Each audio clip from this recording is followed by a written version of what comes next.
Alright, so what did we think of Realms of Europe? Well, first of all, it cannot be stressed enough. This game is not a standalone game. It's an expansion game. All these pieces that you see came from Railroad Tycoon. All that you get with Realms of Europe is the board. And the cards. And the cards.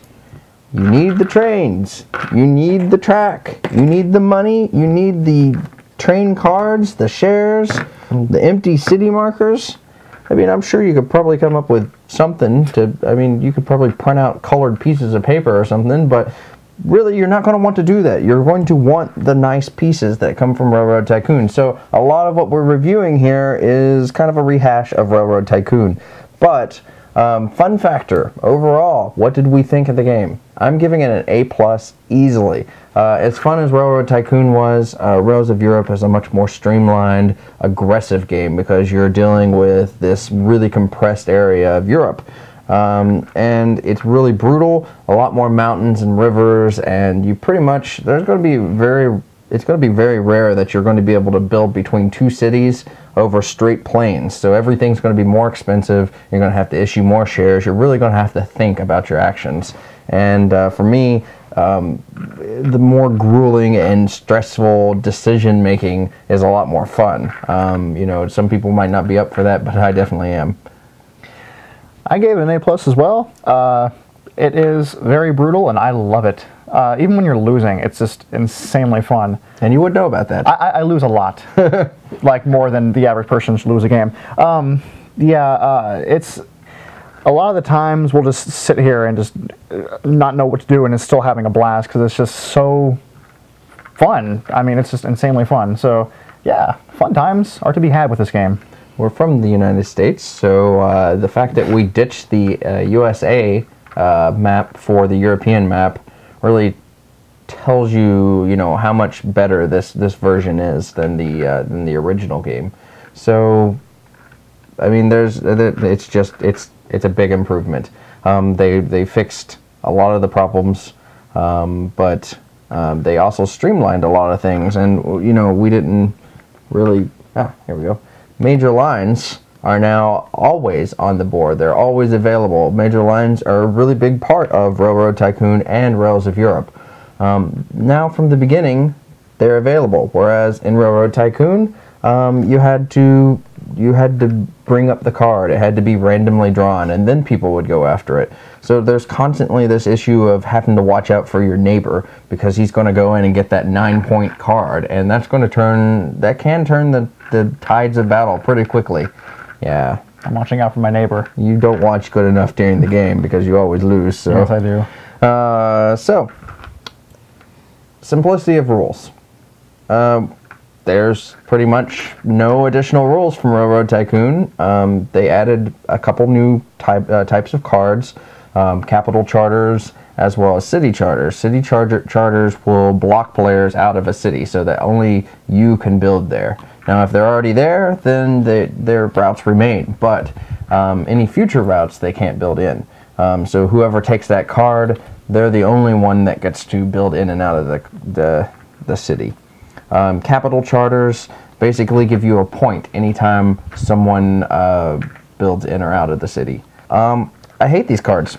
I do too. I like the city charters. It's neat that you can take control of a city and really keep people from going in. I hate the capital charters. I can't stand the capital charters because they're pretty much useless. We talked about reinvigorating the major lines by making them available at all times. And then they come back and they make the same mistake with the capital charters.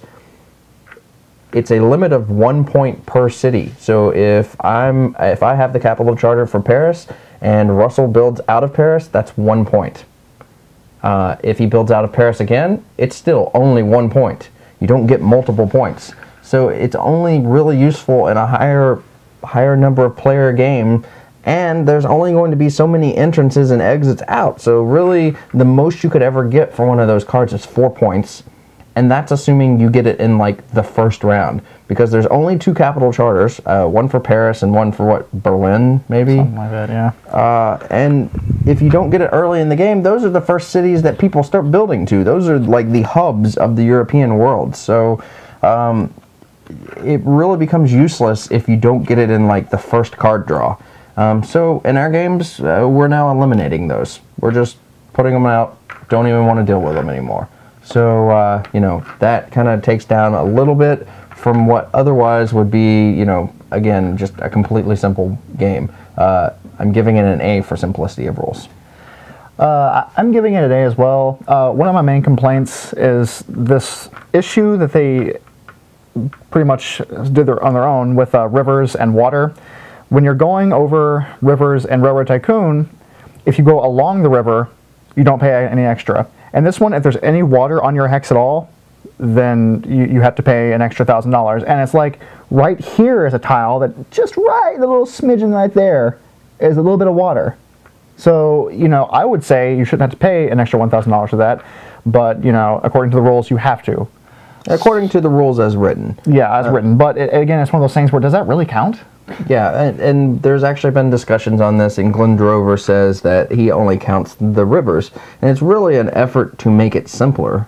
But the rule book and the developer, or the publisher, says any water. It was play tested as any water, therefore, you know, it should be played as any water. So, I mean, that's something that you're really going to have to make a house decision on. You know, do you want to make a rule against this, or which way are you leaning? I'd also like to point out that they made it a little bit simpler with adding dots to any mountain area. So if it's a mountain area, I'm moving stuff all over the place. If it's a mountain area, there's a little dot there, so you don't have to go, is this a mountain area? Yeah, which is what you had to do in the first game. You had to determine whether or not there was enough brown in the hex to consider a mountain or a hill. So that simplifies it some. But overall, you said what, an A? Yes, an A. A for me. Very good. Overall simplicity of rules, not overall. Obviously. Oh, yes. Components. Still fantastic. I gave C- to Railroad Tycoon, and I'm going to give it an A. And the reason is there was only 2 complaints in the original game, and that was the warping of the board and the miscolored hexes on the board. They fixed it. They fixed both problems. It works really well. The board's not too big anymore. It's just the right size for most tables, but you know, you still have the cube issue if you had misformed cubes or something like that. But other than that, you know, all the pieces that you take from Railroad Tycoon, the trains and the cards and the money, it's all fantastic. It's all well made. So I'm giving that an A. I'm giving it an A- simply because the shiny board I do not like. I don't like having a glare on my board, and this board is very shiny, so I'm knocking off a little bit of points there for that. Yeah, it doesn't bother me at all. It bothers me. Overall, I'm giving the game an A+. It is currently my favorite game, and it is a big improvement over Railroad Tycoon, which is saying something because, again, that's one of my top games. It's a lot more brutal, it's a lot more challenging, and, you know, you're going to find yourself really playing it over and over, I think. I gave it an A. I love it. Just that one little issue with the shininess, that's about the only thing I have, that and the water, but I absolutely love this game. I could play it over and over and over again and never get tired. And that's few and far between, so yeah. Alright guys, that's it for Realms of Europe. We will be coming back to you next time with another game, so stay tuned to figure out what that is, and go to geekshow.us and send us emails. Catch you next time, guys. Bye!